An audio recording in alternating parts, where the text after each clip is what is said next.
बहुत समय पहले भानुपुर नाम का एक राज्य था। इस राज्य का राजा विक्रमसेन था। राज्य संपन्न था, जनता सुखी थी, लेकिन राजा का स्वभाव विलासिता में डूबा हुआ था। राजा को राजकाज से कोई लगाव नहीं था। सुबह उठते ही मदिरा, नृत्य और गानों में डूब जाता। हर रात वह नई नई स्त्रियों को महल में बुलाता और उनके साथ रास रचाता। जिन स्त्रियों को वह पसंद करता उन्हें आभूषण और सोना देता और अगले दिन भूल जाता। मंत्री और दरबारियों ने कई बार उसे समझाया, महाराज, राज्य की प्रजा आप पर निर्भर है। यदि आप ऐसे ही अय्याशी में डूबे रहेंगे तो राज्य का नाश हो जाएगा। पर राजा केवल हंस देता। राज करना तो मेरे सेनापति और मंत्री जानते हैं, मुझे तो जीवन का आनंद उठाना है। धीरे धीरे राजा की आदतें बिगड़ती गईं। हर दिन नई कन्याओं को महल में लाया जाता। जिन परिवारों की लड़कियों को राजा चुनता वे परिवार मजबूरी में चुप रहते, क्योंकि राजा का आदेश टालना असंभव था। कभी प्रजा में फुसफुसाहट होती, राजा अब धर्म से भटक चुका है। देवता भी ऐसे पाप को कब तक सहेंगे। समय बीतता गया। राज्य के बाहर के शत्रुओं ने देखा कि राजा विलासिता में डूबा हुआ है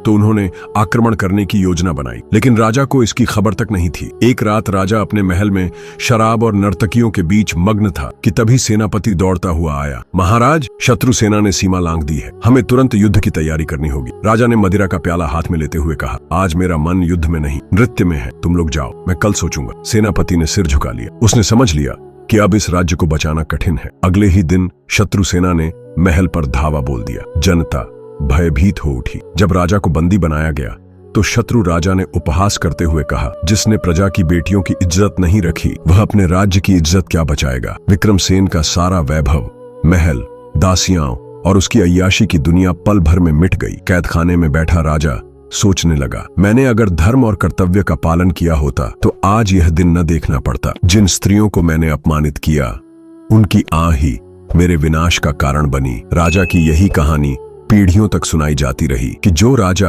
अपनी प्रजा की बहनों बेटियों को लज्जित करता है और अय्याशी में डूबा रहता है, उसका अंत हमेशा अपमानजनक होता है।